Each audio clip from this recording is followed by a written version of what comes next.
The Utah Jazz have compiled a staggering 19-2 record since the All-Star break. And the mailman, Karl Malone, is on a familiar route as he continues to put his stamp on the competition. As the playoffs approach, each game becomes more vital. Tonight, the Phoenix Suns visit the Utah Jazz, with each team needing a victory to improve their chances for the home court edge come the postseason. Stay with us. The Jazz host the Suns next on ESPN.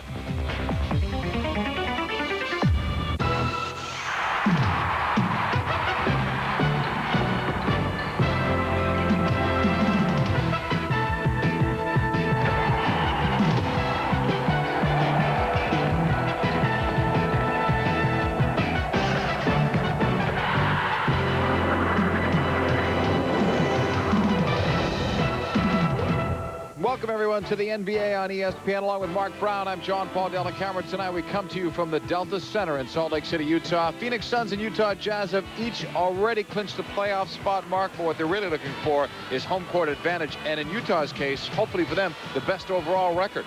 Yeah, because certainly the Jazz want to be best in the West. As you see here, they're currently #2. They also learned last year how important home court advantage in the NBA Finals is. They are thinking championship now, and they feel that if they had home court back in June, they would have dethroned the Bulls. Utah Jazz, 50 wins for the 5th consecutive year and 8th time in their franchise. He's the main reason why Karl Malone voted Player of the Month for the month of February. He's already been a 3-time NBA Player of the Week. The mailman in action and more when we come back.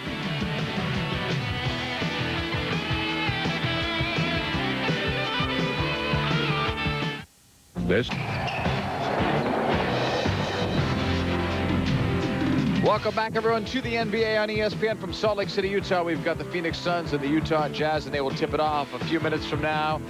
Phoenix 7-3 in their last 10. Utah 9-1. With the playoffs just a month away, San Antonio's win over Phoenix on Sunday night was a good sign for a Spurs team in need of confidence against the NBA's elite. Spurs won for only the second time in 14 this year against the top 4 in the Western Conference, and for the first time against Phoenix in 4 tries. So if the season ended now, San Antonio would face Phoenix in the first round of the playoffs.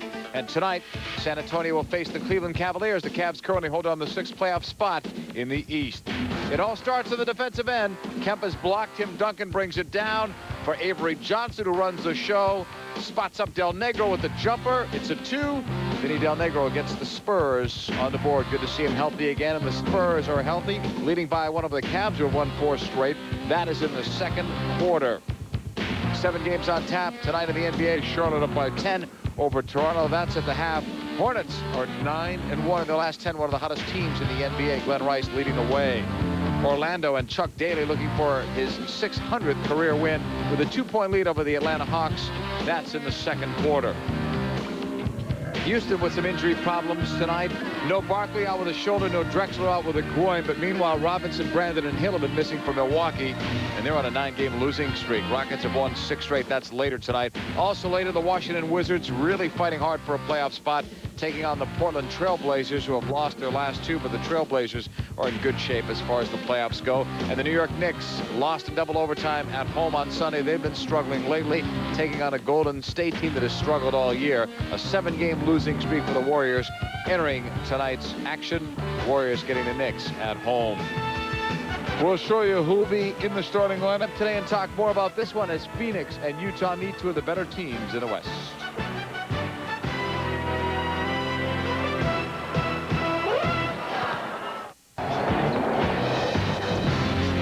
Welcome back, everyone, to the Delta Center in Salt Lake City, Utah, where the Utah Jazz this year are 28-5 at home on their way to an overall 50-17 mark. One of the main reasons has to be the play of perennial all-star Karl Malone, having another sensational MVP-type year. Last year, he was the most valuable player in the entire NBA. And recently, Karl Malone expressed his displeasure with the Jazz organization, saying he wants to play with a dominant center and is willing to leave Utah to make that happen. The possibility that it will happen in Utah may exist, but Malone is not overconfident. If it happened here, hallelujah. We have a dominant center, and no question in my mind we win it. Okay? If it happened here. Do I see that? No. Well, they don't have a dominant center, but they do have a dominant power forward. Yeah, and over his 13 seasons, Malone's gone out of his way to be loyal and support the Jazz. So this may be less of an implied threat to management than maybe one last desperate attempt to motivate Greg Ostertag down the stretch to deliver on some of that $6 million a year contract. And under the terms of that contract, I think he'll be paid more than Karl Malone at least during the beginning of his and the end of Karl Malone. So maybe a little posturing there as well for the mailman. Again, he's having another sensational year, and he's had to be even stronger this year with Stockton injured. Now that Stockton's back, how about the matchup in the backcourt here? Well, Stockton, one of the all-time greats at point guard. So too will be his matchup one day. Jason Kidd, much bigger and stronger version of a point guard, and these are the guys that Stockton tends to have maybe just a little more trouble with. So should be an interesting to watch that one tonight. Contrasting styles between these two teams, and it resulted in contrasting wins. The first time they met, Phoenix won thanks to KJ's 23 points, and then shortly after that he was injured. He missed some 30 games. Utah won the second time thanks to a double-double by the dominant mailman. And each of these teams are very difficult to beat at home. Strong home records. Phoenix on the road, though, just a little above average at 19-14. So coming into the Delta Center tonight, they really better be on their game and get out quickly, try to keep that crowd out of it. Suns at times have used even a three-guard lineup, so we'll see what they do today. Their rotation has changed a little bit now that John Williams is back at center and Kevin Johnson is no longer on the injury list. KJ's not up there among the assist leaders, but Jason Kidd is number 2 to Strickland. Well, you look at this, Rod Strickland having a fantastic year. Now, you remember, Stockton didn't win the assist title last year, first time in 9 seasons. He's right up there in the 3rd spot, but Jason Kidd waiting. And Phoenix, number 1 in the league in assists per game. Utah is number 2. And the mailman always shows up for work. 4 games missed. That's incredible. And he, the most obvious example of that work ethic, but as a group, a pretty durable team of veterans, this Utah Jazz team. And tonight, really a battle of opposites. You look at the strength, power, and execution game of Utah, and on the other side, you have finesse, three-pointers, drive, dish, kick, and shoot the jumper. Utah's got it. We're underway. Jazz in white. Malone about 17 feet out. Clunks that one off the rim. Taken down by Cliff Robinson. Now Jason Kidd. They got him last year in a big trade with Dallas. Rex Chapman has had a sensational year. 2nd string with his team. McDyess on the outside. The kick out. Thinking about it is McDyess, and he drills it. Averaging just over 14 a game. Usually when you see a big fella hesitate and not take the jumper when it first shows itself, once they reload, they misfire. Not that time for McDyess. On the outside, Hornacek misses. Jazz are 0 for 2, and they're the best field goal shooting team in the entire NBA, and they have been the last 3 years. Kidd likes it and hits it. 4-point lead for Phoenix. Yeah, and sometimes his jump shot looks so good, like right there, but career, he's under a 40% shooter. Usually the weakness in his game. The only one. Stockton driving, decided to pass it too late. Suns come back with Kidd. Chapman from outside. Their first miss, taken down.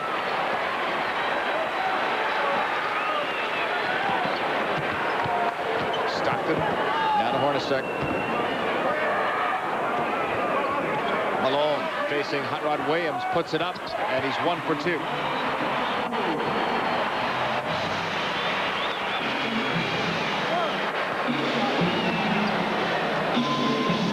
Jason Kidd to Rex Chapman.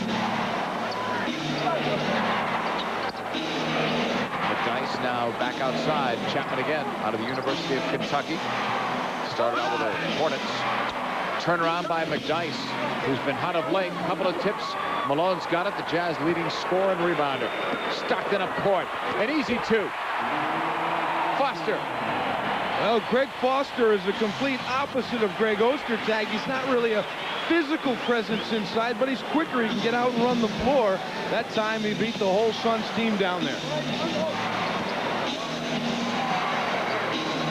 Suns will move it around. They don't have a dominating score. In fact, Chapman's a leading scorer, and he doesn't even get 16 points a game. Teamwork at its finest by the Suns. They don't have anyone in the top 20 in rebounds, yet they're number 9 in the NBA. side. Nice hit. Hornacek from long distance. Danny Ainge knows all about long distance shooting. And so does the guy that's guarding Hornacek, Rex Chapman, but he doesn't know much about stopping that shooting. And he'll have a tough match if Hornacek gets hot tonight. You can see a flurry of three-point shots tonight. Down low, Cliff Robinson, the ex-Trailblazer, with a miss. Foster takes it down for Stockton. Stockton driving, dishing. Keith kicks it. Foster, long rebound. Hot Rod Williams has it. You know, we look at Phoenix's starting lineup, and they're only starting 2 guards here, and they've got 3 big men up front. Phoenix is one of those teams that's bench is so talented that sometimes they get better and go on better runs when they go to their bench. This is not a big Phoenix team, but this is as big as they do get. Remember last year, 3 and sometimes 4 guards out there. Tough to defend against. Kidd with a miss as time was running out. Stockton from Foster, and Stockton will slow it down.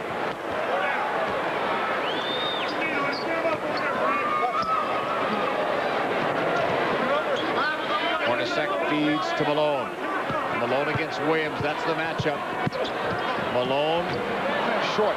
Rebound tip to McDyess. Good post-up defense that time by Williams. He may have just gotten a piece of that shot by the mailman. Kidd's bounce pass finds the open man. McDyess with a miss. Rebound. Foster's got a few. For Stockton, they were 11 and 7 when Stockton was injured. 39 and 10 with him in the lineup healthy. Stockton's got it off a deflection. This team will pick and roll you to death. Malone from Stockton. 4 for Malone. And they can do it from so many different angles on both sides of the floor. No matter how you play it, they'll find a way to make it work. Well, Danny Ainge may be thinking about a defensive adjustment as he takes the game's first time out.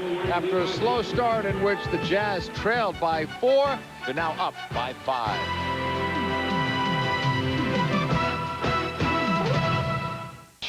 Number 1 right now, Utah. And to go even further, 19 and 2 since the All-Star break. 20 of their last 22 have been wins. Well, you've got to account for Jeff Hornacek. Look how far away Rex Chapman is because he's guarding against Malone coming down the lane. So they find Hornacek out there and he drills it. And then in the half court, if you let Utah set up their half court, they will grind you to death. That time, Malone just found some open spaces. Williams was too worried about Stockton. Rex Chapman with a miss. Couple of tips. Keith saves it for Stockton. That pass was tipped. Hornacek's 3. Hits it. The man that won the three-point shooting contest at the All-Star game has 2 threes. Well, the Utah Jazz shoot the three-pointer extremely well, but they rarely take it. It's always in a good shot selection situation. They will not force up bad perimeter shots. 12-0 run has put them in good stead here. Turn around, McDyess, an awkward shot. Malone either walked or was pushed. And Malone usually draws those fouls. We're going to take a look now. The diagonal cross-court pass is going to arrive on a couple of bounces. There is Jeff Hornacek, and he's going to get a free run here. He's got to make a little adjustment on the double bounce pass, but ends up catching it right in rhythm. And he's just got the beautiful pure stroke from inside and out. Malone about 19 feet away. That's tipped long. Chapman, leading scorer on the Suns. Great outside shooter. Just coming back recently from a foot injury, and he's brought those numbers back up to where they were. Dice backing in on Keith. Kicks it out. Penetration from Kidd. Scoop shot looked good, but it doesn't go down. Foster and another board. Foster's winning the battle on the boards on his own. Oh, great pass to Malone and a foul on Williams. There's no stopping that. Well, the only chance you have of stopping it is you've got to pick up Karl Malone as he comes down the court and start bumping him up at the free throw line. You can't let him walk down to 3 feet in front of the hoop and establish position, and that's what Williams allowed him to do. And Malone will score and go for 3 points every time in that situation. I'm surprised the substitutions took this long, but Chapman sits, Kevin Johnson comes on, and Danny Manning also will check in for Cliff Robinson. So the team becomes quicker, more athletic, better passing. everything. And this is really the Phoenix team that we've come to know and love under Danny Ainge, with more skilled players, more passers on the floor, a little quicker. And one of the best ways to combat Utah's grinded-out half-court offensive game is to change the game, get it moving in the full court, and try to make them match up with your quickness. It looks like maybe that's what Coach Ainge has decided to do now. Kidd and Kevin Johnson playing together in the same backcourt. Manning's pass, Williams. There's some of that passing ability. They'll call it a goaltend. Well, Phoenix now with this lineup is able to spread the floor, creates more openings for that backdoor cut, and there is the goaltend. So right away, first possession, they've got their best shot of the entire first quarter. Shooting-wise, Utah shooting brilliantly again. A foul down low.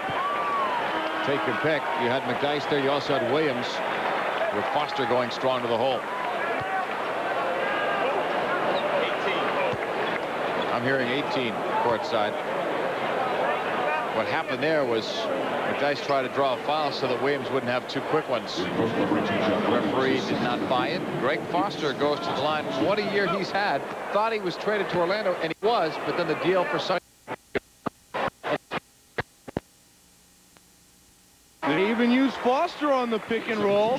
Stockton doesn't use it, but draws the double team anyway, and Foster got a running start on that play. It really looked like a walk, but gets the benefit of the doubt, draws the foul on Williams, and is at the line. And Williams is out. Foster makes it. He's got 4 points. He's a 75% free throw shooter. Lead is back up to 11. Manning swings it out. Mark Bryant is checked in for Williams. Again, they get a little smaller, but Bryant's a pretty good banger. Former Houston Rocket on the spin move, blocked. Karl Malone. That was just ugly. Karl Malone is waiting for this move, waiting for the spin back. Got a running start at blocking it and does it with his left hand. Bad pass. It's going to be picked up. Isley, who came on with a miss but a foul.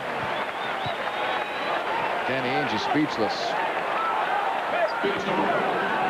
Well, the Phoenix Suns on that possession, they did turn a potentially disastrous one into, we'll see, as it was good hustle getting back by Kevin Johnson to create the foul and not give up the fast break basket, which who would have thought that's what we'd be looking at? A fast break team versus a half-court team, and it's an 11-0 shutout for the half-court team.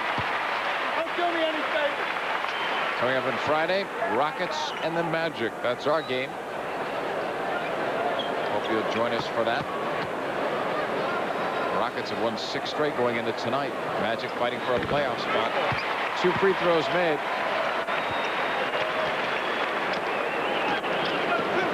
Isley's on the board. He's a good free throw shooter. The Jazz as a team are solid there too.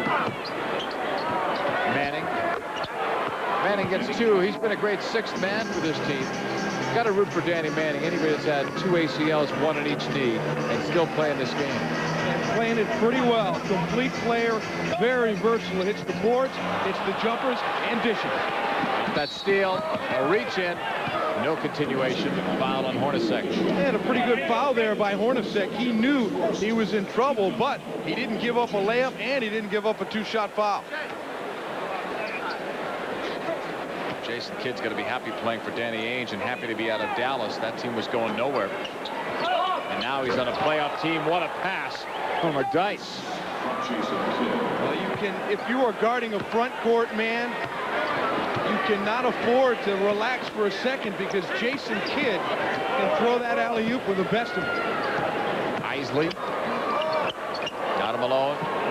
Hornacek was picked up. Malone turning inside. Foster stripped. Danny Manning with quick hands. Manning recently got his 700th NBA steal. Jerry Sloan, 627 career wins. Longest tenure with the same team of any NBA coach. Hornacek with a miss. McDyess with a rebound. Just a step out of even Hornacek's range.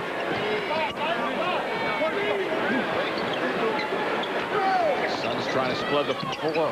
Much better now with a smaller lineup, and Kidd hits. Kidd's got 4 points. 7-point game. It was 13. Isley, who replaced Stockton, now for Hornacek. Malone working on Bryant, spots him, hits. Malone with 9 in the first quarter.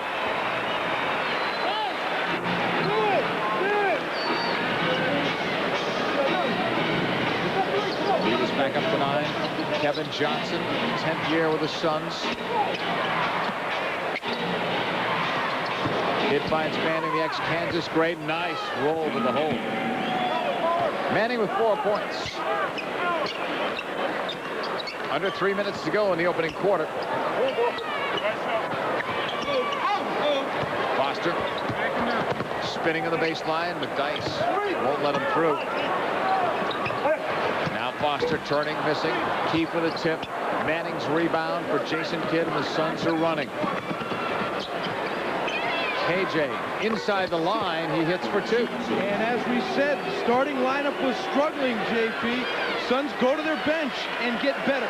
One of the few teams that can do that on a nightly basis in this league. Well, you got 6 Suns averaging double figures in scoring. 11 Suns getting over 15 minutes a game. They've got some depth on this team. Some players now are fighting like Steve Nash just to get some minutes. Malone, nice hook. 11 for the mailman. And other teams that are in need of a point guard would love to have Steve Nash, who, as you pointed out, really doesn't see much of the floor for this Suns team. Jason Kidd's 3 goes down. 7 points for Kidd. He shoots threes at about 30%. Close one now. 4-point game. Jazz still leading. Hornacek to Malone, and Bryant trying to tie him up, but we've got a foul. And Bryant jawing with the mailman.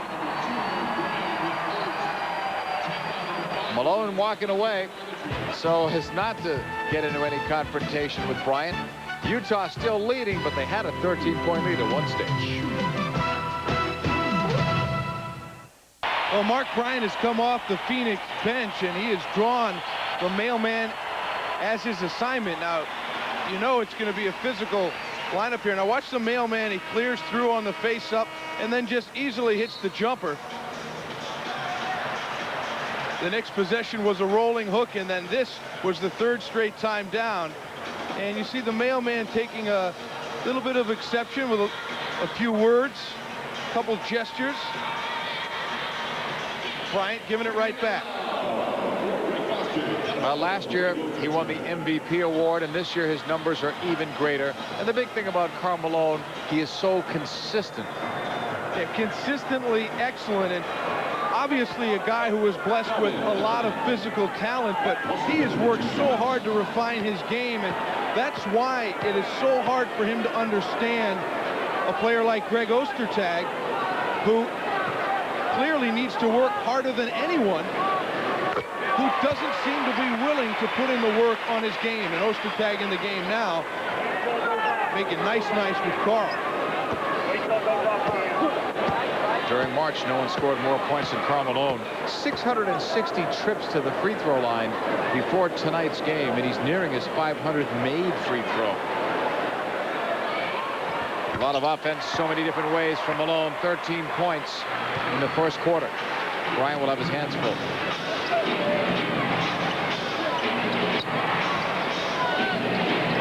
Suns with it with 1:25 to go. Opening quarter, they've cut down a 13-point deficit to single digits pretty quick. Kevin Johnson wants a pick set. He gets it. KJ gives it back. McDyess from about 17 hits.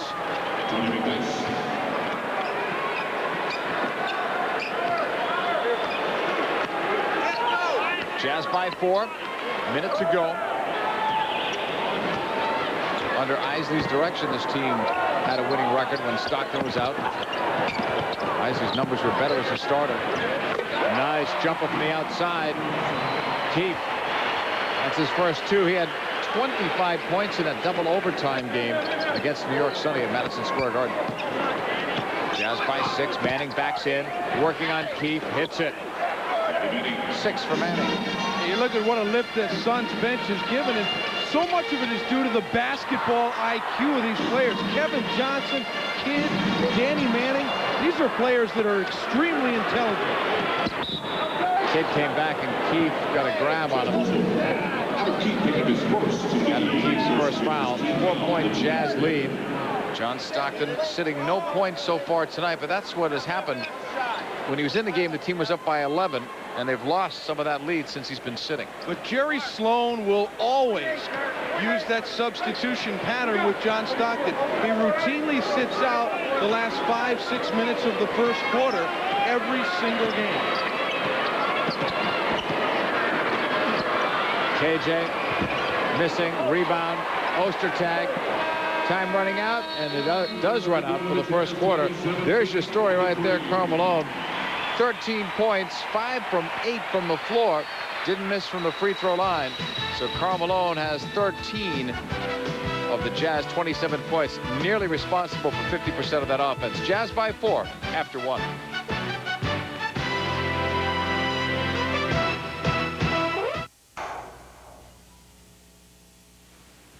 Welcome back to Salt Lake City, where the Jazz are leading the Phoenix Suns 27-23. Karl Malone with 13 points to lead all scorers. On the opposite side, Jason Kidd has 7 points to lead the Suns, who got 8 points off their bench. And things changed, Mark, when Kevin Johnson and Danny Manning came in. Yeah, they sure did. It was a 13-point deficit at one point, and they were able to come back and really run their offense a lot better once they had the more skilled players on the floor. KJ dribbling outside. Manning, another one. Danny Manning, I don't think has missed yet. Yeah, and why not run that screen and spot up with those two? Danny Manning's strength as an offensive player is that 15-foot jumper.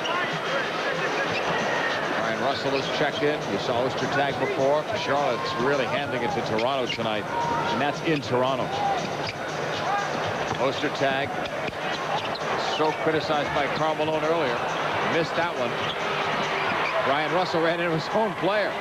Brings it back outside. Isley running it. You've got Stockton and Malone sitting together right now. Start of the second quarter. Shot clock down to 6. Foster, better hurry. Isley, oh, nice work from Isley. And JP, this is a real opportunity for the Phoenix Suns. It's pretty much bench on bench right now with a lot of the personnel. And that Utah team does not have a lot of offense firepower there. Phoenix should be able to make a run here if they put their mind to it. Chapman came in earlier at the start of this quarter for Kidd. Foster already with 5 rebounds from the outside. Long miss. Rebound, Ostertag. First 2 points for Ostertag, who only averages 5 points a game. And it's the one area where Phoenix is vulnerable here. They've got a very small lineup, and now that Utah's taken Malone out, they do have the 2 7-footers in there in Foster and Ostertag. Manning running into Foster. Kicks it outside. Isley with a deflection. Kevin Johnson and the Suns will have it. Nash, one of those players we spoke about before. They actually go 3 deep at the point guard. Off a tip. Danny Manning with the steal. KJ with it. Suns getting over 9 steals a game as a team. KJ will bring it out. The team has won 62% of its games since KJ came 10 years ago. Won 50 games 7 times. 5th best record of all NBA teams since his arrival. Oh, Manning, that was sweet. 10 for Danny Manning. Off the bench, he's averaging almost 14 points a game. Got to be right now one of the NBA's best 6 men. And with the slowing down of Kobe Bryant and the inconsistency of John Starks, you got to look at definitely Manning, I would say, the front runner for that award this year. Foster on the outside, driving, ducks the head down. What a slam! 6 for Foster. And a great aggressive move, but come on, George McLeod, you're 6'7". This guy's 6'11", with no legitimate breakdown game, and you let him walk right by you. Rex Chapman off the pick and roll. Manning, wide open look. Danny Manning's unstoppable right now with 12 points. Utah wants a timeout. 20 seconds, though, that's all. And I'm wondering if we won't see Stockton and Malone come back in off of that timeout. Jerry Sloan, as he talks to his troops, he had 4 bench players in the lineup there for Phoenix. They had their entire unit, 5 guys who are non-starters. Jerry Sloan has his team on top in the division, but right now just a half game behind Seattle for that all-important home court advantage, and they get to play in Seattle at the end of March. That could decide it. And Utah, we talked about the run. You said 19 of 21 since the All-Star break. This is a typical Utah Jazz season where they go on a strong run when it comes down the playoff stretch. And if the series or the season ended today, Utah would play Houston, Phoenix, and San Antonio. Some interesting matchups there. And San Antonio just beat Phoenix for the first time in 4 tries this weekend. Isley with a miss. Well, they kept Stockton and Malone on the bench. Shannon Anderson came in. Foul called on Phoenix. Well, what Utah lacks in offensive firepower in this bench unit on these first few possessions, they have made up for it by crashing those offensive boards. Manning committed the foul. Shandon Anderson wearing number 40. Good player off the bench for the Jazz. He's in with Russell. This is really a second unit with the exception of Foster. And last year, Russell was a starter. So was Ostertag. Another move to the bucket. Ostertag with a miss. Oh, he had to go up strong, and instead he walks. Ostertag's got to be feeling the pressure. You don't like to have your team superstar criticize you on a nationally televised interview like that. Yeah, and he's a player of limited offensive ability, but where you see inside when he gets his opportunity, those are his best chances to score, and he absolutely must finish when he's in point-blank range. Johnson with Ostertag after him. Rex Chapman, he does that so well, but he missed that shot. Great tip by Manning. Chapman's got it. Chapman can catch and shoot with the best of them from three-point land. KJ to Chapman. Now he'll drive through. A little penetration. In and out for Chapman. Tipped. Foster unofficially with rebound number 7. And then he tried to do too much in leading the break. Knocked out by McLeod.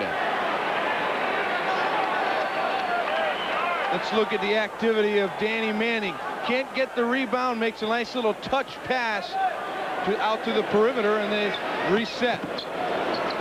Brian Russell started the first 6 games of the year. Jerry Sloan didn't like his performance.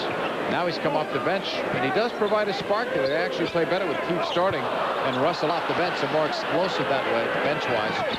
Chapman coast to coast, and blocked by Ostertag. That's what Malone wants. Good hustle in transition, staying right with the play. Isley gave it up on the outside. Anderson short. Rebound, Kevin Johnson. Another tough year for KJ with injuries. He's already missed 30 games. Talked into coming back a year by the owner, Jerry Colangelo, after KJ said last year was it. Manning blocked finally. Foster getting up there. He's playing an all-around game tonight. Anderson, great athleticism to score 2. Utah has done a tremendous job with their opportunity transition offense. At the same time, they have denied those same opportunities to Phoenix, who loves to get out and run. Phoenix wants a timeout. You talked before about Phoenix making changes and putting in a running game, and it seems like Utah's made that adjustment. They put in some runners off the bench, and they've opened up the lead. Get ready for Malone and Stockton, though, when we come back.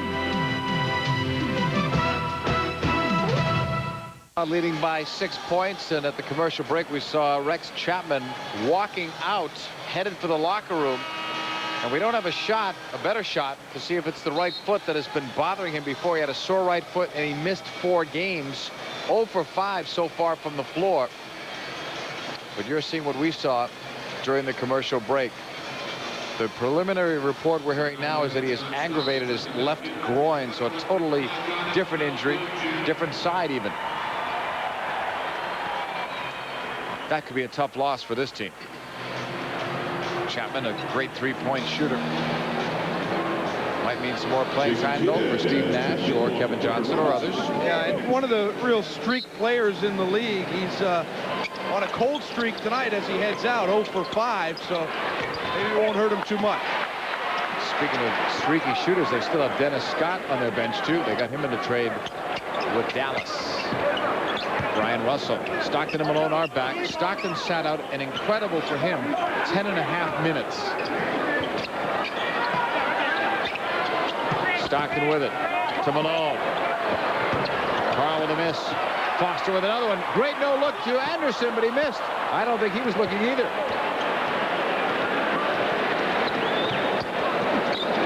Cloud was stripped. Russell leads it.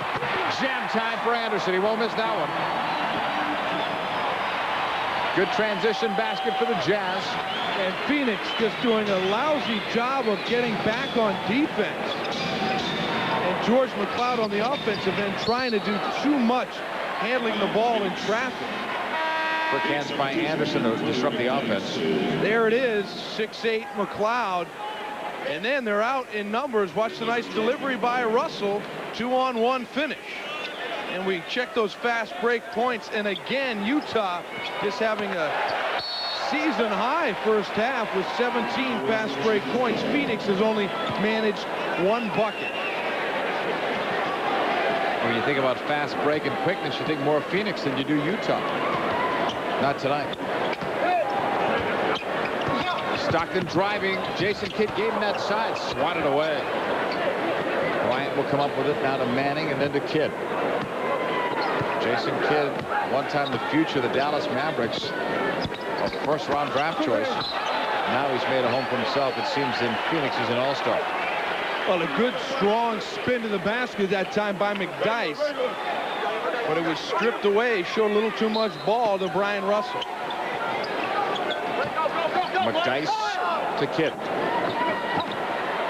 Cliff Robinson was checked back in with a miss and a foul on Bryant in the rebounding action. Bryant's second personal. Phoenix wants to bring in Dennis Scott, that three-point weapon. Dennis Scott, you thought he had a bad year last year shooting-wise.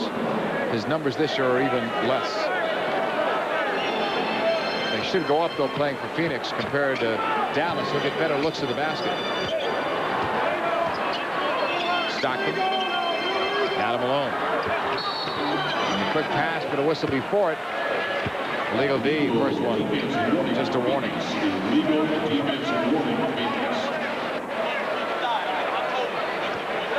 Danny Manning so far with 12 points, leading his team in scoring. Second to Malone's 13, and Malone hasn't played much this quarter, so he has been stuck on the 13 points. Stockton against Kidd. Ryan Russell, short, rebounded to McDyess, getting over 7 boards a game. Phoenix can't find anyone except for Manning, who was hit, and lately Manning hasn't been taking the shots. There is Manning. They're out to him quickly with Anderson. Kidd posting up, kicks it out. Better hurry with 4 on the shot clock. Dennis Scott hits.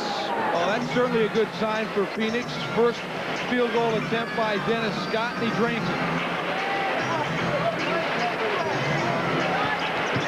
Give Stockton some room.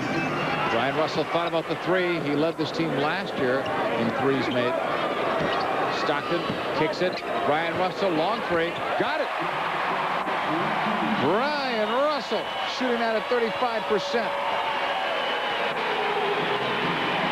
That's his first field goal, extending the lead to 8 points.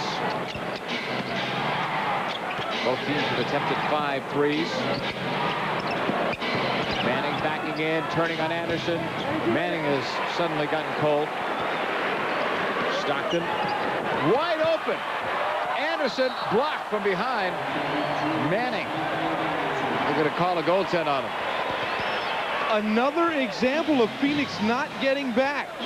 Nobody has got Anderson running free here. A late attempt off the fake.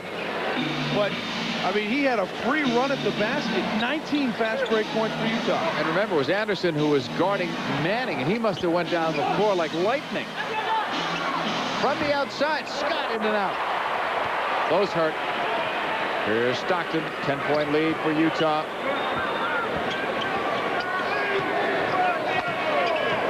This team has lost only twice in their last 22. Brian Russell, open look from three. That one didn't look pretty at all. Here's Kidd. Scott had to put that up high. Malone altered the shot. Bodies are down. And Malone may be hurting. At least 3 bodies were down. Now he's just meditating. It takes a lot to hurt Karl Malone. All those hours in the weight room. He's like the man of steel. Trying out the two-American long-distance punt. Coming on the court is Chris Lutz and Adam Zimmerman. They're each going to be attempting a long-distance punt. 50 feet. Ball going in the hole. Wins that contestant. Karl Malone and company getting a breather. It's a 10-point lead. Utah Jazz playing well at home. Those transition baskets are keeping them on top. Karl Malone has 13 points, and Karl Malone, the mailman they call him, recently he delivered this message about Greg Ostertag. I look at Ostertag, you know, and I don't think he have the commitment. You know, I have a problem when a guy says, if I had half of Karl Malone work habit in a national publication, the future franchise player, if I had half of his determination and motivation, I'd be a hell of a player. Stinging words about Greg Ostertag. That was quite the interview. Yeah, it's one thing to say if I had half his talent, I'd be a heck of a player. But it's basically saying if I work half as hard. Well, what's the problem? Go out and work hard. Called him lazy. If you translated it, Dennis Scott with 4 points.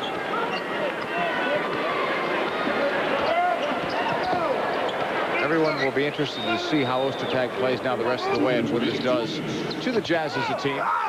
Russell underneath with a miss. Foster brings it back out. Oh, he's wide open. Turns and misses. Suns get it. Jason Kidd. Fast breaking is Phoenix. All the way and a foul. That was a tough foul by Malone. McDyess got hit pretty hard. He'll be going to the line.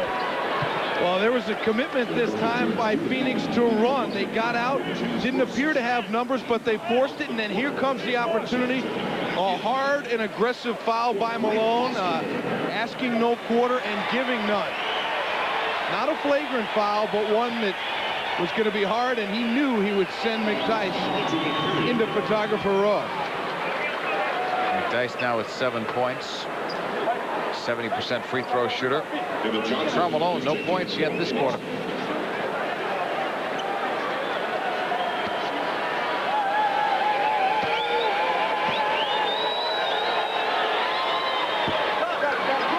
Dice with a miss, taken down by Utah. They've got a 7-point lead. At one time it was 13.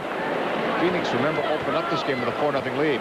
We're about a minute and a half or so away from halftime. Malone and a foul. Kevin Johnson will do some complaining. But Phoenix does get called. JJ started with the Cleveland Cavaliers as a draft choice, went in the infamous Larry Nance deal.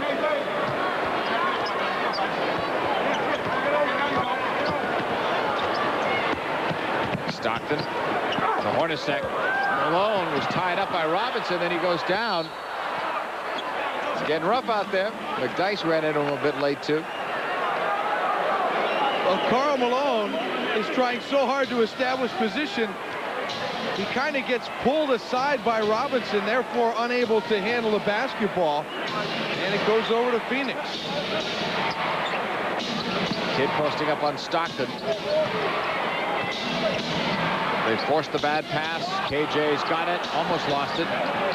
Dennis Scott behind the back. 3 on the shot clock. Kidd with an air ball. Malone's rebound is Jeff Hornacek. 45 seconds left in the half. There's a lot of pushing. This one's going against Karl Malone. Well, Karl Malone perhaps reacting to the physical play that had happened before. Here's a look at that last possession. Shot clock running down, and Kidd forced to take a shot that he is not used to taking, and it was an air ball. John Stockton refusing to give up good low post position despite his lack of size. Kevin Johnson getting help with a pick from Scott. Brings it back out. KJ back inside. Misses. Rebound to Brian Russell. Jazz can take the last shot if they want it. Maybe not. KJ came in, helped on the strip. We've got a foul. Kickball. No foul. We'll take you around the NBA on our halftime report, some news and notes, and give you some updated scores. 7 games are on tap tonight, including this one in the NBA. Foster's coming back in. In many ways for Utah, JP, he's been their most indispensable player of the first half. Very active on the boards. He's provided some scoring punch and some defense. So when all is said and done, unless they lose the ball, Phoenix gets the last shot. They can cut this 7-point lead down to 5 or 4. KJ's penetration, good dish. Awkward pass outside. McLeod in and out at the buzzer. Would have been a 3-pointer from the corner. So the first half comes to a close. Can you believe John Stockton? No points, but while he was playing, look at the difference in the points. They do a lot better job when John Stockton is running the floor. 42-35 is your score. At halftime, Utah Jazz have a 7-point lead. At one time, it was 13.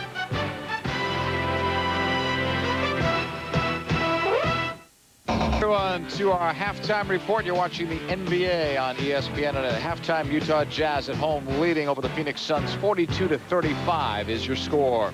Now let's take you around the NBA. Tell you what's happening in the news, where the owners have voted to reopen the labor agreement and what could be the first step towards a lockout. The NBA owners voted on Monday to go back to the bargaining table.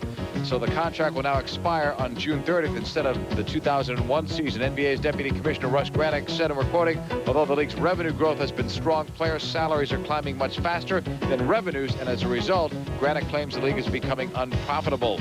15 clubs, he says, are losing money. The players wonder how, with a record $1.7 billion in annual revenue to their credit. And in Chicago, at least 3 of Michael Jordan's teammates say the superstar's future with the Bulls depends more on the team retaining Scottie Pippen than it does on retaining Phil Jackson as coach. That according to the New York Times. The newspaper said the players, speaking on condition of anonymity, said Jordan wants Pippen to return and is less concerned with Jackson's plans. Pippen remembers a free agent after the season. Jordan has said he would play only for Jackson, and he reiterated that statement in Toronto on Sunday after the Bulls won by 2 over the Toronto Raptors. Other NBA news, the 76ers bring back Derek Coleman, who's had a pretty good year for them. He is back off the injury list. The Cavaliers likewise do the same with Danny Ferry. And Shaquille O'Neal of the Lakers, the NBA Player of the Week. Ever since the criticism of Del Harris, the Lakers have won 9 of their last 10 and have been one of the hottest teams in the NBA. When we come back, we'll check out more action around the NBA, highlights, scores, and news, and more from Utah.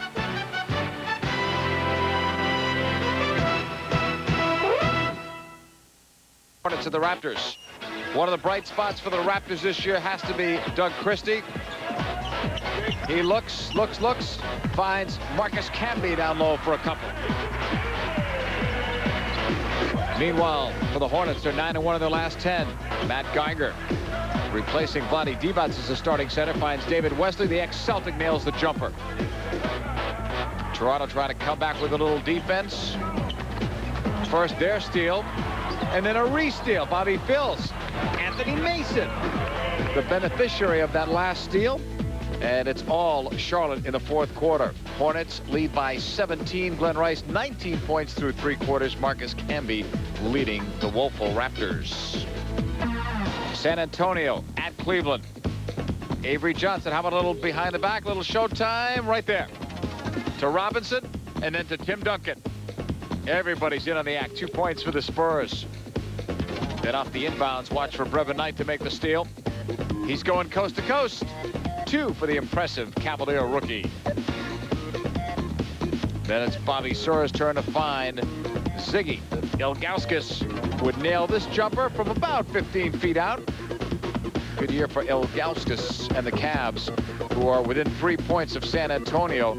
Cavaliers have won 4 straight and 7 of their last 10. They're playing at home where they're 19-12. Orlando.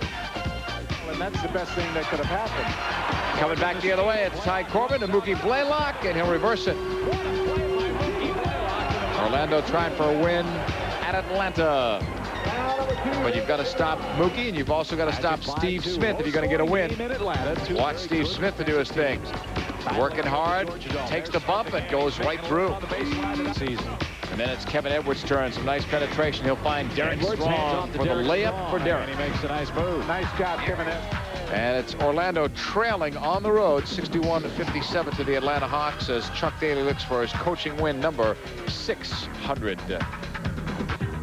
Rockets at the struggling Bucks. Ray Allen on the drive. He'll miss. Elliot Perry will get it back. Only this time, Ray Allen won't miss. Outside jumper. Ray Allen, one of the few healthy Bucks still left with that franchise. Meanwhile, Kevin Willis, remember earlier this year, they said he would be traded for Damon Stoudemire. He wasn't. He continues to put up good numbers for the Rockets. At the other end, Armin Gilliam. He's been around for so many years with so many teams. He gets 2 easy ones there for the Bucks, who are leading Houston 34-26. Remember, no Barkley, he's injured. No Drexler, he is also out. But for the Bucks, they've been playing without Robinson, without Brandon, and also without Tyrone Hill. Later tonight, the Wizards still fight for a playoff spot on the road in Portland. Strickland used to play for Portland. He gets a homecoming of sorts. Nick struggles of late. They'll try to get back on the winning track at Golden State. Knicks have a losing road record. Golden State have a losing record in general. 42-35 is your score. Utah Jazz against the Phoenix Suns. We'll fill you in on what else is going on in the NBA when we come back. Report continues here on ESPN along with Mark Brown. I'm John Paul Delacamera. Utah Jazz have a 42-35 lead against the Phoenix Suns on our Tuesday night NBA game of the week.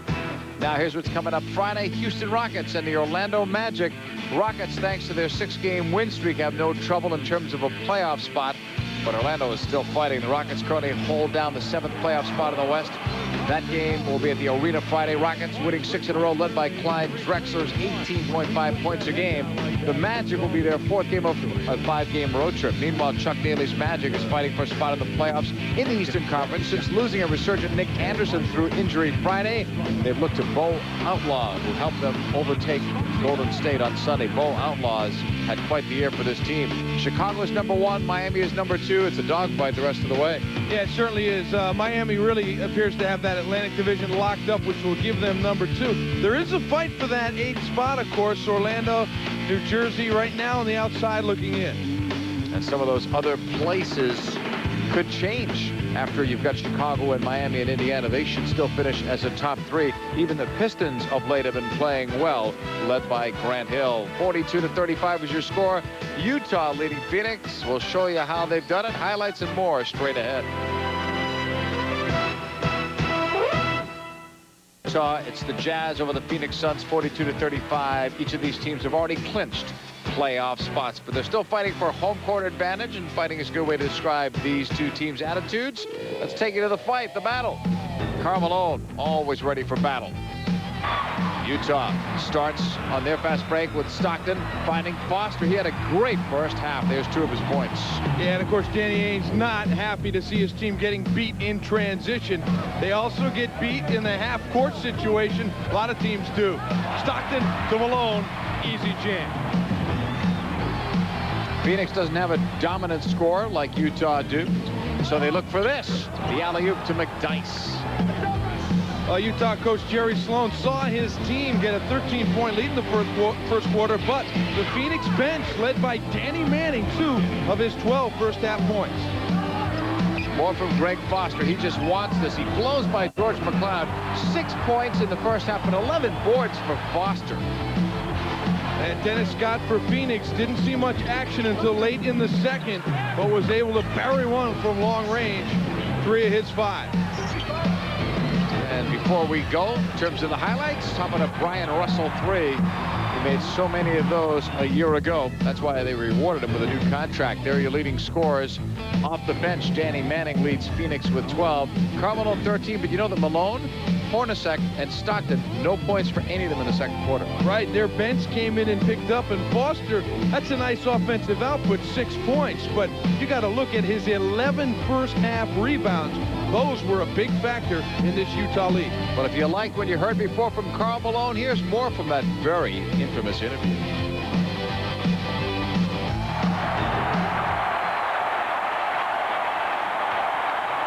When I go set a pick and a guy tell me I got him, you know, it tells me that my time has ran out. Now, it's everything is one-on-one and get out of here, I got it.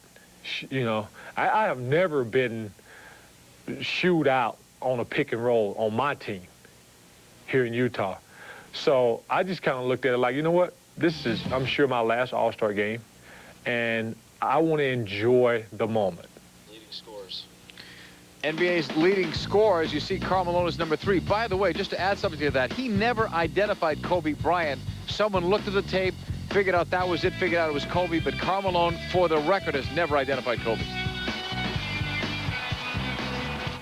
Based on that video, and based on everything else I've heard, it probably was. We have identified him. Right, but he never did. He's got a legitimate point, and Kobe Bryant received a lot of criticism for his kind of one-man show at the All-Star game, and in fact, Coach George Karl benched him for the remaining 18 minutes of the game after that whirlwind move that he made that wowed everyone. Cliff Robinson still pointless, and look at that, another rebound for Foster. That's 12. Malone at the other end, trying to get back into the offensive flow. You'd have to look at many a score sheet in Jazz history to find when Hornacek, Stockton, and Malone had no points in a quarter, any quarter. But of course, Stockton didn't play much. 7 assists for John Stockton in only 13 first-half minutes. You're watching Stockton's time. From the outside, finally a basket, and that's the mailman with 15.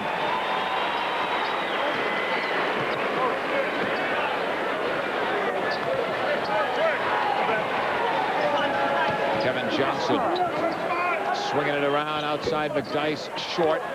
Foster adding to his career high of rebounds. Now he's got 13. Well, he's just going to blow away his old career high. John Stockton will force Danny Ainge to take a 22nd timeout.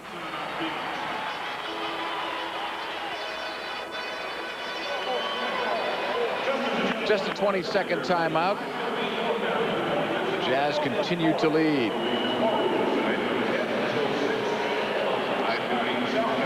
The numbers on Kidd and Stockton. Kidd is getting the edge in terms of minutes and the points, but Stockton has been the premier playmaker so far. But Jason Kidd has really made a difference for the Suns. It took him a while to get adjusted to the team, but now he's become a leader. Oh, he certainly has, and his impact is undeniable. The ball moves better, and it makes it easy for a new player such as Dennis Scott to get acclimated. Of course, Kidd, little tough shot selection there late in that first half, but since he has become a Phoenix Sun, they're 77-47. In games that he actually plays, they're 69-32. That's almost a 70% win percentage. KJ finding the open man.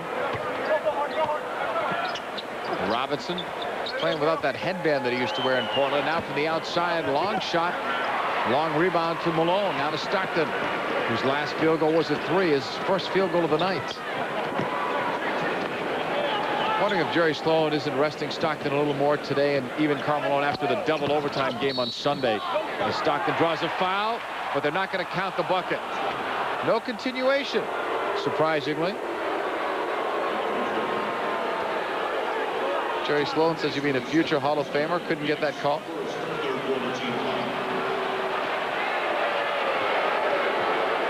John Stockton on the dribble. Malone on the perimeter.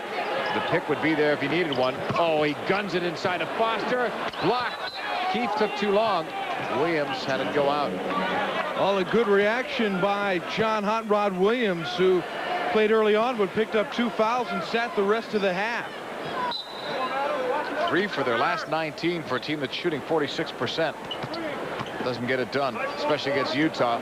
Hornacek with a prayer that's not answered, but a foul inside the lane. If that's on Williams, that's 3. Hot Rod's in trouble quickly. Danny Ainge has Scott Skiles to his right side as one of his assistant coaches. Frank Johnson also there, and Roger Reed, the former BYU coach. Nobody picked up Stockton. 5 points now for John.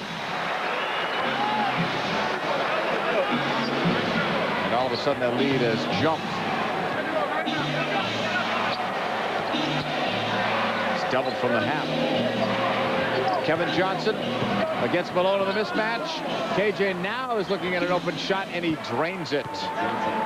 What we're looking at, we know the Suns are a perimeter-oriented team, but they usually get penetration to open up their outside shots. They are not being allowed penetration by that tough Utah half-court defense, and that has made it very difficult to get open shots for Phoenix. After the pump, Malone was open the first time. He was just as open the second. He's got 17 points.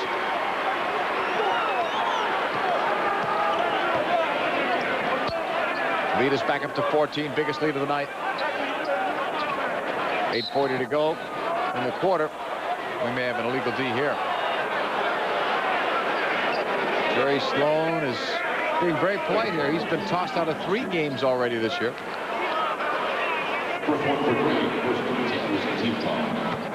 Oh, they got a foul actually there on the Jazz. McDyess taking it inside, and he missed. I'm not sure how, but he did. A spectacular move at 6'10". You get a chance to see the lightning quickness off the fake, takes the baseline. All he's got to do is throw it down, but as he turns it over trying to avoid the backboard, he couldn't flush it. Stockton outside to Malone. Short jumper by Fosterfield. Keith tipped it, but right to Robinson. Jason Kidd in transition, trying to cut that lead down a bit. Cliff Robinson to the outside. Kevin Johnson, 3-time All-Star. Brings it around 1 pick. And another whistle.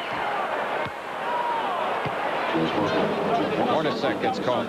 And a big key for what's been happening here is Phoenix has not been allowed to get any penetration, but let's take a look back now as John Stockton gives it up, uses the back screen, opens up ever so slightly, but a perfect pass delivered by Hornacek.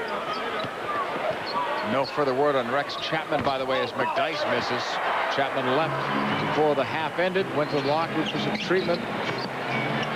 No misses outside shooting if he doesn't come back. 2 best passing teams in the NBA as far as assists per game, and Utah with a big edge tonight. Wide open. You know, sometimes we don't give Malone enough credit as a passer. That's a great feed. As power forwards go, he and Charles Barkley, the premier post passers, and you saw it there from the mailman.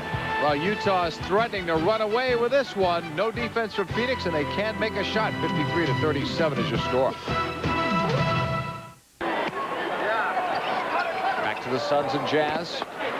Phoenix could certainly use a run, but they need to do something on the defensive end, too, and that's not going to help.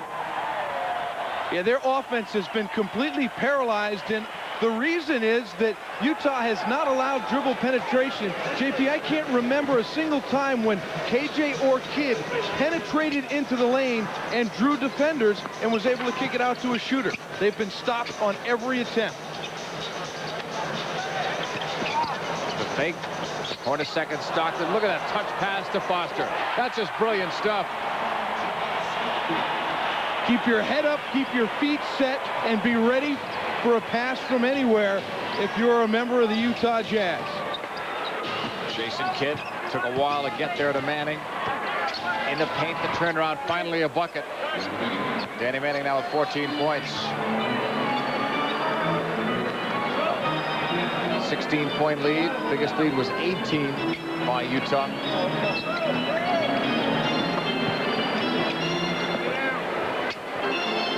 Phoenix are playing the contenders now. They lost to San Antonio. They beat Seattle. They don't want to get trashed here by Utah.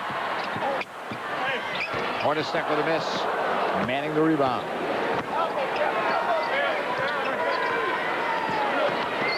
I mean, you got to figure that if Phoenix wants to advance, sooner or later they'll have to play a Utah, a Seattle, or a San Antonio. Manning, in and out. They're 1 for 8 now this quarter, unofficially. Stockton, Keefe almost walked. Foster, long distance. That's only a 2. Well, that's way out for him. Oh, he's having some fun tonight. A double-double already.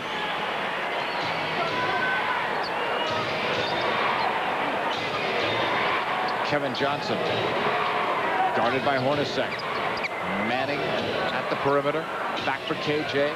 Faking once. Nice bounce pass. McDyess finally. Boy, he's had an awful stretch here. McDyess. He missed an easy dunk before. Missed an open look shot and then lost the ball all in about a 3-4 minute stretch. Stockton, Malone ready to set the pick. They'll fake it instead. Wide open. No rotation, and there's Foster. Oh, Utah is just toying with Phoenix in the half-court sets. When the double teams come, incredible openings on the baseline. Well, we told you John Stockton had 7 assists in 13 minutes before. That assist total is skyrocketing in Salt Lake. Clinic, and it all starts with point guard John Stockton. He can get you in so many ways. Here he fakes the 3, gets into the lane, sets up Hornacek, but it's a give and go, and then the extra touch pass as he draws the defense, and Foster nailing it. 10 assists already for Stockton. This time he won't get the assist, but he makes the pass that causes the defense to collapse, and it's Keefe that kicks it out to Foster. Now here, double team comes, find the baseline cutter, and then a little reverse jam by Foster, who's having a career game. Team is a plus 25 when he plays, a -7 when he doesn't. Kevin Johnson, you can change that graphic now. 6 points for KJ. So that's 20 off the bench, but the starters haven't gotten it done. No points out of Robinson, 2 out of Williams, but Williams doesn't score much anyway, and Chapman has been injured. Hornacek, easy. Well, that time Karl Malone knocked off 2 defenders. Looked like a pulling guard leading the sweep there as he knocked it off and created an open opportunity for Jeff Hornacek. Hornacek knocked that out. There's Jason Kidd, only player to play in every game. He started them all, too, for Phoenix, all 68. This being 69. Hook by Manning doesn't go down. Isley. And Stockton gets a well-deserved breather. Isley will bring it out. Back inside, there's Malone. What a pass again. In and out from Hornacek. Jason Kidd has been beaten on that cut at least 4 times tonight. The Dennis Scott fake, and then the put up is good. 6 for Scott. Former Orlando Magic. 16-point game now. Phoenix shooting woeful for the 2nd straight game. They only shot 40% against San Antonio in their loss. Nice reverse. Hornacek knew where he was. And counting as Kidd gets beat backdoor again. He's turning his head, not seeing the basketball, and the ball's just getting whistled right by his ear. KJ, finally some penetration. Shot was blocked. Foster came in. Now it's Isley and a reach in. Danny Manning. Now things started well for Phoenix with a 4-point lead, but it's been disastrous. Here is Hornacek. He's going to make that cut off of Malone. You see, Jason Kidd had no idea where the basketball was. He was all over Hornacek, but he couldn't see the ball in order to deflect it.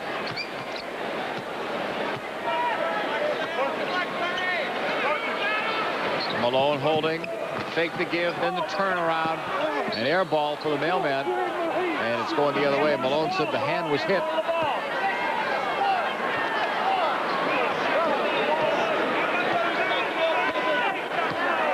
Well, with our sound bites from Karl Malone and some of that just recently, a little ornery these days, JP. He says what's on his mind. He also said he doesn't want to play for another coach, just like Michael Jordan said. He said he wants Jerry Sloan back. You have to wonder why it wouldn't happen. Sloan's record has been outstanding, but he too would like a contract extension. Isley. Nice move by Isley. They're embarrassing the Suns defensively, and not just with the starting five. Just because John Stockton went out of the game, you can't relax when you guard the backup point guard. Kevin Johnson and Greg Foster's just having a ball. Jump ball. This man is having a monster game. 12 points. Last time we checked, 13 rebounds, which was a career high. A couple of blocks and some altered shots, too. Probably saying to everybody, Ronnie Cycli who?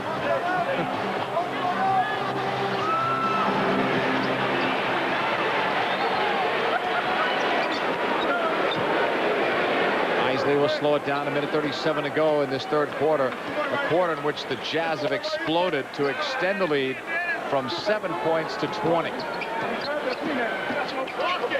Isley in trouble. Finds Keith. Shot clock now down to 2. Isley knew it. Puts it up and got it at the buzzer. What poise from Isley. Cliff Robinson is fouled underneath.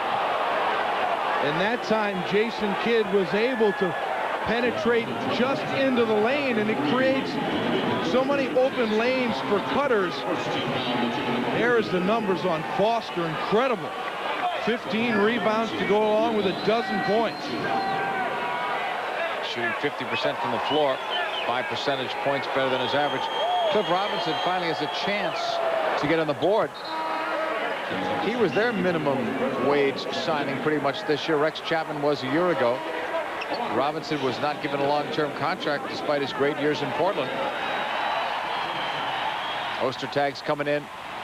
Jason Kidd getting some awards from Danny Ainge. Danny Ainge only 39 years old behind that Suns bench. Robinson now has a couple of points. Biggest lead was 22. I think a lot of people expected a closer game than this. We still may have one. The miss by seldom used Chris Morris. From the outside, in and out from McDyess. Malone takes it down with 43 seconds left.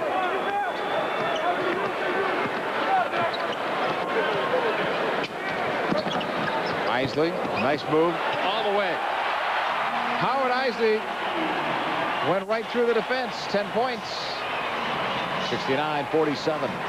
You know, Phoenix had 23 points in the first quarter, JP. It has taken them now 2 more quarters just to equal that number.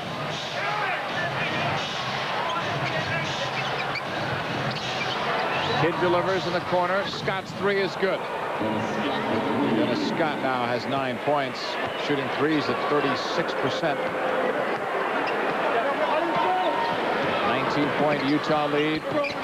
Malone looked like he was out of control, but he did draw the foul.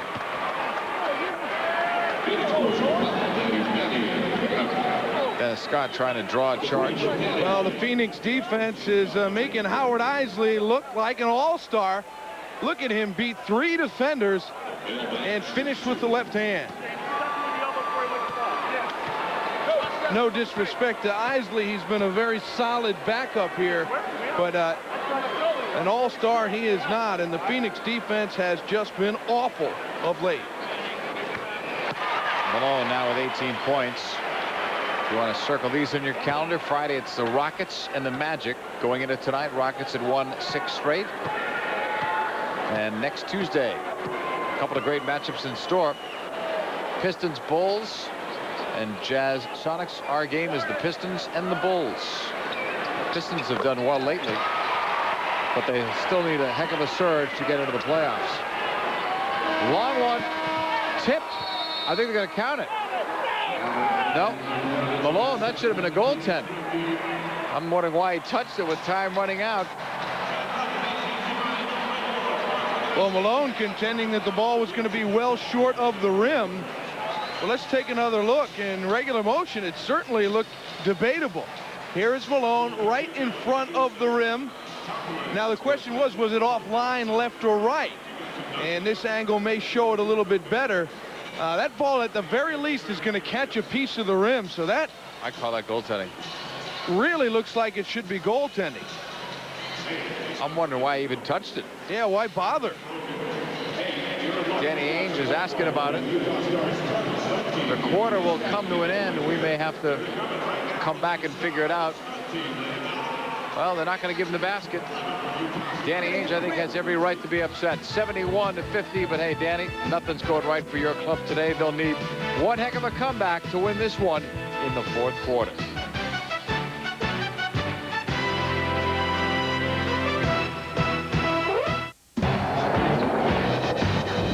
And welcome back, everyone, to the NBA on ESPN. Along with Mark Brown, I'm John Paul Dellacamera. The Phoenix Suns have a big edge over Utah in the Lifetime Series, but lately it's been the Jazz winning 8 of 11. 62%. If you shoot that, you're going to win games. And right now, Phoenix is in need of a miracle comeback, sort of the kind of comeback that the Jazz had against the Knicks Sunday when they trailed by 17, but that was much earlier than this. Oh, that's picked off. That's a good way to start for Danny Manning and Phoenix. Unselfish play, but Kidd with a miss. You got to make those. Now it's Isley. That's been part of the story tonight. It's almost like watching a bad movie for Danny Ainge. And then reruns. There's more. Isley, fouled by Kidd. Another situation where a Utah player gets free along the baseline behind the defense. But instead of 2 points on one side, way to start the quarter, they give up 2 here and possibly 3. Steve Nash has come on now. His first appearance. 22 minutes a game he's been getting, but not as much lately. Isley makes it the old-fashioned three-point play. Phoenix averages almost 100 points a game. They've got 50 after 3 quarters and only 15 in that last quarter. 12 to 1 before. Nash, a lot of interest in him at the trade deadline. Nice bucket. Williams. Suns held on to Nash, though. But I'd be surprised to see the three-point guards all here next year. Malone turning on Williams. Rebounded underneath. Milic. And they're going to whistle that one. Marko Milic getting some playing time here. They got him from Philadelphia in the trade for Tom Chambers, who then retired. And Milic, a young player, only 20 years old, will be 21 a little bit later on here in the open court. The hop, skip, and the jump, an old triple jump. Both his parents were outstanding field event people in the old Yugoslavia. Mother is 7-time Yugoslavian discus champ. Runs in the family. Chris Morris. Whoa, what a shot from outside. Well, you hate to use the word garbage time, but when you look at the numbers, when Chris Morris gets playing time and Milic, it usually indicates game over either way. Nash with a miss. He's been their best three-point shooter. Brian Russell. Ostertag posting up down low against Williams. Kicks it out to Brian Russell. Russell coming through. Pops it off the glass. Tipped by Ostertag. Taken down by Manning to Nash. Nash comes from a soccer-playing family. Father is a pro. Brother still a pro. I'm trying to top you or one-up you on the family chart. I like that one. I was more impressed with yours. Nash with a miss. You may have done some games that his brother was in. Possible. or at least future games.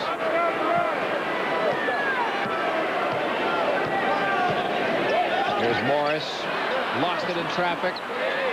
Manning gave it up. Now to Williams. Here's Nash stopping. Missing it right off the rim. Off the tip. Foul on the rebounding action. Chris Morris has had all kinds of problems this year with Coach Jerry Sloan. So consequently, he doesn't get much playing time. In fact, he went to Orlando too as part of that deal with that man, Foster. And Foster was unhappy because he didn't want to leave Utah. Chris Morris was elated because he felt he would play in Orlando, and he was not happy to come back here and not get minutes. 25-point lead, if my math is correct. The biggest lead of the night for the Jazz.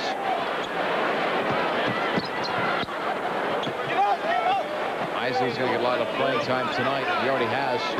With Stockton sitting and resting. Shandon Anderson. Ostertag mistimed the jump. Isley. Ostertag. Easy layup.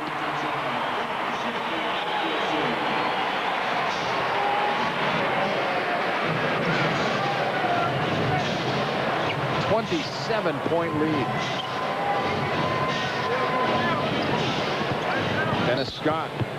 And he was held by Brian Russell.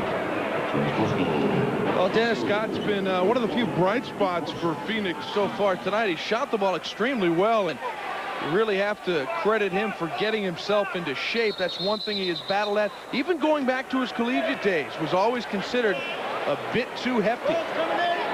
He does look trim, yeah. Trimmest we've seen him. Jerry Sloan hasn't been in many games like this, as great as Utah is. I mean, this is a big-time blowout, but against a quality team, a playoff team. Look out. Brian Russell taking no prisoners on that jump. And as much as Utah has fed off of this weak Suns effort, they remain hungry. They're going after more. Phoenix just continues to lay down, which is making it much worse for the Suns. They're down 81-52 in the fourth quarter in a message game. Third in the Central, they've won 3 straight and 9 of 10. A lot of teamwork getting them there. Phils to Wesley to the big man, Glenn Rice, with an exclamation point for Rice. And the Hornets win again, 106-89 on the road in Toronto. Glenn Rice had 24. Elsewhere, Hawks have beaten Orlando 85-73. Steve Smith leading the way. San Antonio over Cleveland. That one's still a close one in the fourth. Ilgauskas, the leader for his side. Tim Duncan with 14-3 for the Spurs. Houston is trailing by 9. Milwaukee trying to snap a 9-game losing streak there. And Chris Ford can't be too hopeful about his job there. And it's not his fault. With 3 of his key players injured, what does a coach do? From the corner, Scott with a miss. Rebound tipped. Scott again. This time he'll make it. 11 for Dennis Scott. Scott only played 7 minutes against San Antonio. He's getting a lot more tonight. Isley. Brian Russell.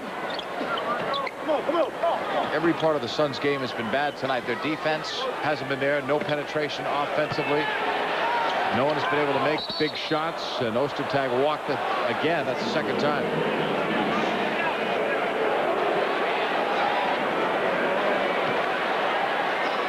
Jerry Sloan still coaching hard, even with a 27-point lead. And the great coaches do that.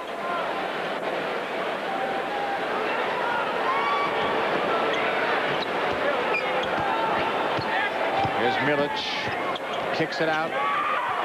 Some good rotation, and then from the outside, a bucket. And Dennis Scott's been the only one. That's 14 points now for Scott, who hit the 3.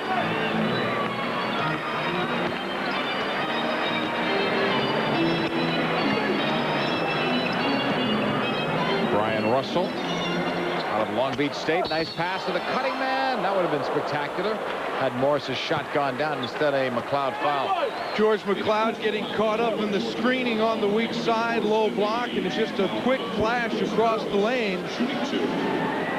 And a wide open opportunity now from the free throw line. Phoenix, 36%. It started bad, JP, and it just kept getting worse.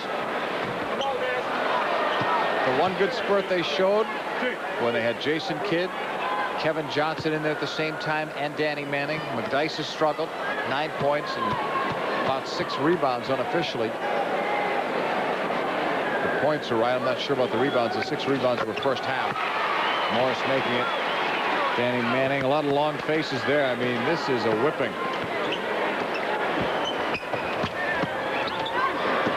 What a swat from Ostertag, but we will count that one. Ostertag in the top 10 in block shots, but he won't get a block there. Oh, we would wish we would see such determination from Ostertag when he's battling someone inside or when he gets it on the low block and dunks it. He showed so much viciousness and anger, but you know, it was on an inanimate object and on an easy goaltend. That time he put it up and he was fouled. Contrary to our comments about Dennis Scott, Ostertag does not look late. And Utah may be clearing the bench.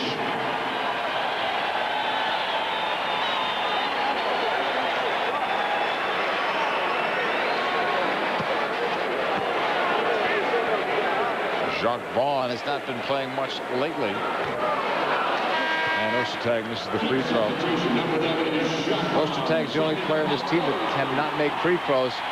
Vaughn is very popular here.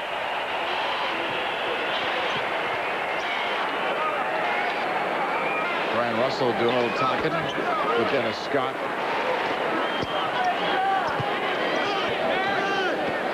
Jacques Vaughn, I guess to the fans here, sort of like the walk-on in college that doesn't get to play and you roar your approval when he comes on. Milic is fouled underneath. Well, Marko Milic in limited minutes has really provided some highlight reel material for the Phoenix Suns. Watch the great crossover there. He beats a very quick defender in Shannon Anderson and then gets fouled on the way in. Milic, an extraordinary athlete. You can see physically he's a very strong guy at 6'6", almost 230 pounds, but he's able to get up off his feet. Quite an athlete. And Milic made 2 free throws. He was 7 for 13 on the year before that. Utah up 83-61. So the lead has been cut a bit to 22 from 29. Brian Russell. 8.5 seconds left in that game with Cleveland up by 1. Nice touch pass. And the basket counts for McLeod. And that touch pass came from Milic, just a 20-year-old. Didn't have enough room to control it and take it up himself, but good court awareness to make that cross-court touch pass. 20-point game under 5 minutes left. Ostertag. Bumping inside, put it on the floor. Now to Anderson from the outside with a miss. Rebound, Morris was stripped. Taken down by Russell. They've got a new 24. Jacques Vaughn. What a sensational career he had at Kansas. Stayed the extra year when he could have come out trying to win a national title.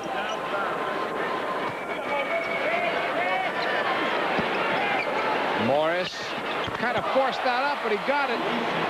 That's what Chris Morris used to do with the New Jersey Nets when he was getting minutes. 85-63. Utah. Milic giving it up now to Nash. From the outside, Bryant missed. Oh, Milic. That's 6 points. He has looked good. And that's what we're talking about. He's got great elevation. Once won a European slam dunk contest by leaping over a car.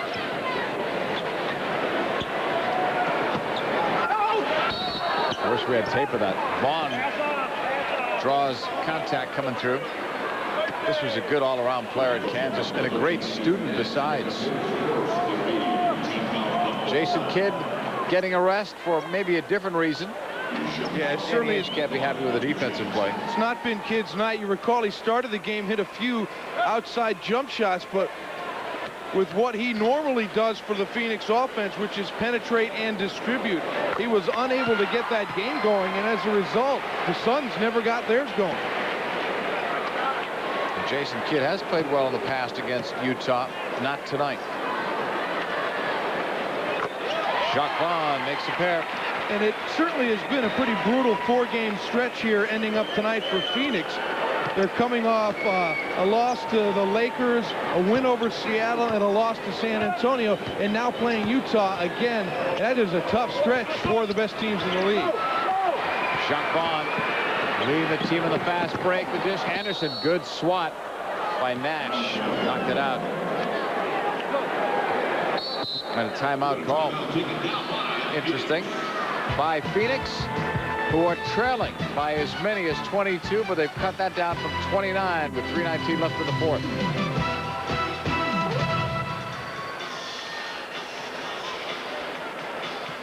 Pitch.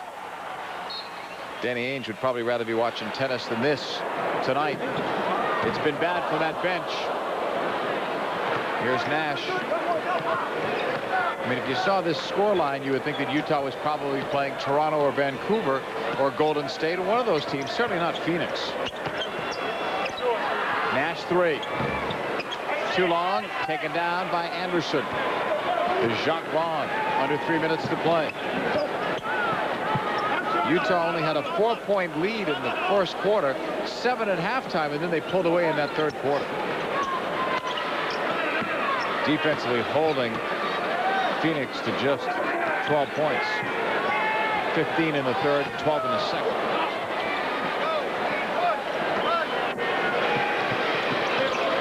Up court come the Suns, and a miss by Nash. And in the rebounding action, he lands on the Jazz bench.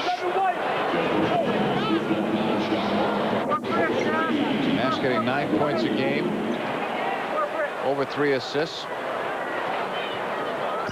I mean, Jason Kidd's #2 in the league in assists, but when you put Kidd's assists together and then you add Nash's and you add Kevin Johnson's, you're up to about 15 from that position.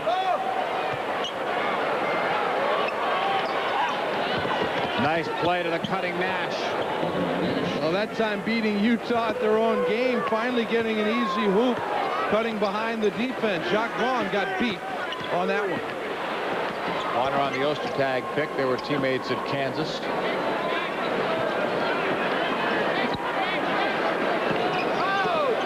Great idea, but a bad pass.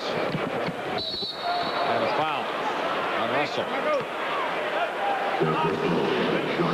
Oh, Vaughn gets the foul, I'm sorry. His first.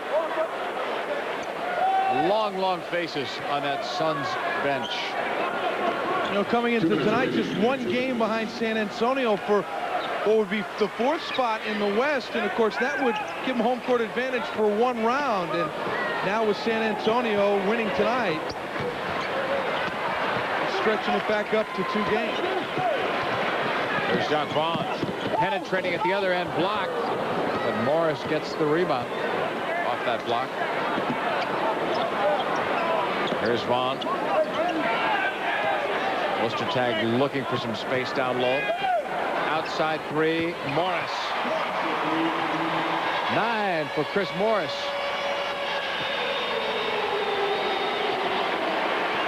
Glancing at that clock, he's having a good time too.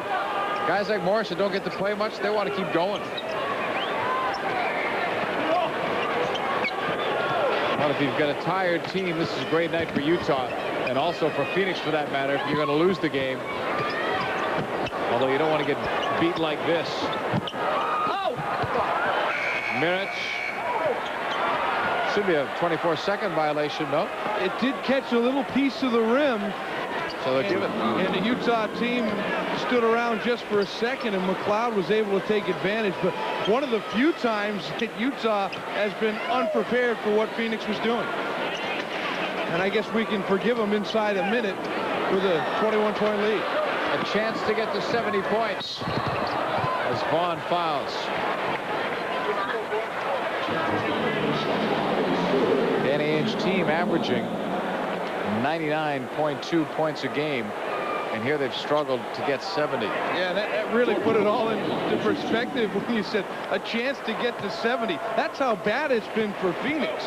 Normally, in this early third quarter, they've hit 70. And there it is.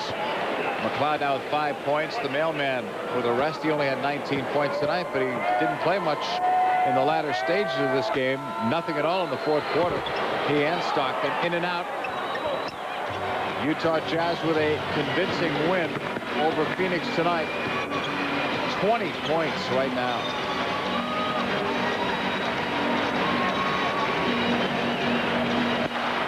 Tough for the people watching at home, I'm sure, in Phoenix.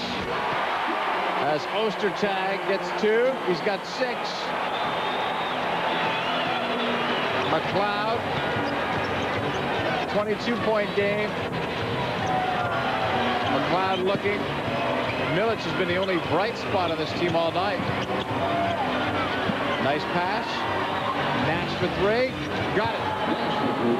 Nash now with 5 points. 92 to 73, so it's less than 20 points, but this was really a trouncing. From Salt Lake City, Utah Jazz in a message game stomped out the Phoenix Suns tonight. 92 to 73 is the final. Win number 51 of the year for Utah. They had won 4 straight, and they lose thanks to a final second shot or so from Vinny Del Negro. Yeah, and when you combine that San Antonio win with the Phoenix loss, that gives the Spurs that 2-game edge in the 4 versus 5 matchup. Time now to bring you our play of the game from this one. A rout all the way. Utah over Phoenix, 92 to 73. Well, Greg Foster brought his A game, and watch this go back to the first half, blowing by George McLeod and sending it home with the left hand. He had 12 points, a career high, 15 rebounds, and that was the type of play that sparked the energy level of Utah on both ends. Strange game. Most of the fast break points came from the Utah Jazz, the older and seemingly slower Utah Jazz. Karl Malone only needed 19 points in the win. John Stockton, meanwhile, had 10 assists. Danny Manning had 14 points in a losing effort for the Phoenix Suns. A 29-point lead at 1 point for the Utah Jazz, who get their 51st win of the year. For Jerry Sloan, win number 628. He is overtaken, or he's tied Doug Moe now as number 13 all-time. For Mark Brown, I'm John Paul Della Camera. Thanks for watching tonight here on ESPN, the worldwide leader in sports. The Jazz win in a runaway.